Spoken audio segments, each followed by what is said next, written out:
For the past couple years, I've been quietly working on my puzzle platformer game, RUBIE. It's my first big project I'm actually on track to finishing, but what a project it's been. See, the thing about puzzle games is that designing a good puzzle is actually a lot harder to do than you might first think. Making a compelling puzzle that gets players to think outside of the box, while also not being too challenging, is pretty hard when you already know everything about the mechanics you're presenting the player with. So since the last devlog, many of the puzzles have completely changed, been removed, or new ones have taken their place. But what actually goes into making a well-designed puzzle that's fun to solve? Well, the first thing you've got to do is have a well-designed player, because no matter how good the puzzle is, if it sucks to control, it saps all the fun out of it. In the original demo, many early testers pointed out to me that the player wasn't all that fun to control. So one of the first things I did after putting it out there was completely overhaul the inner workings of the player, rebuilt it from the ground up.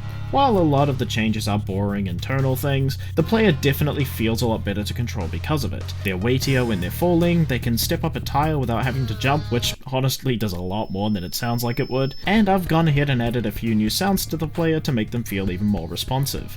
That's not all, of course, but it would be boring to sit here and list every little change I've made. There's also now support for having 2 player characters you can swap between, and player characters can pick up other player characters in the level. This is planned to be used in future puzzles, but I haven't made any of those yet.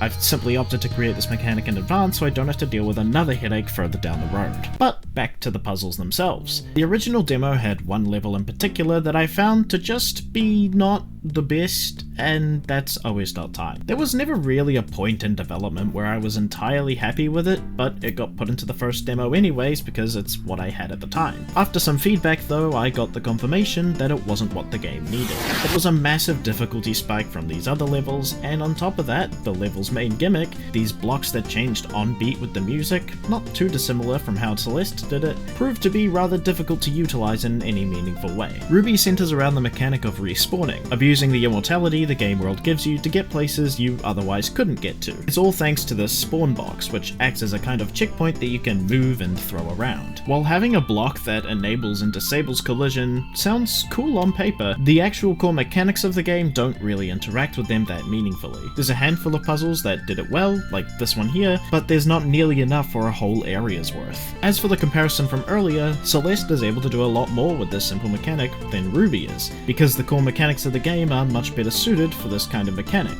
It's a good mechanic, it just doesn't belong in my game. The other mechanic, exclusive to the OS.Time area, the timer, would continually power objects for a prolonged period after the button or switch it was connected to had been deactivated. This mechanic had the opposite problem to the beat block. It was too versatile. I felt it really deserved to be used game-wide and not be limited to a single level. So now it's sprinkled among the other puzzles and no longer tied to specifically this one area. As a replacement for OS.Time, I present the much nicer looking and better to play Old Machine, a level which focuses less on timing and more on moving objects around in unique ways. There's 3 mechanics that this area introduces, those being springs, steam vents, and conveyor belts. While these will be the main focus for this level and later levels will have different focuses, I'm not going to restrict myself so heavily and you might see some of these mechanics used elsewhere. Designing puzzles for this level is much more interesting because the mechanics are a lot more versatile. For example, steam vents can be used to both help access a location high up and block off another location entirely,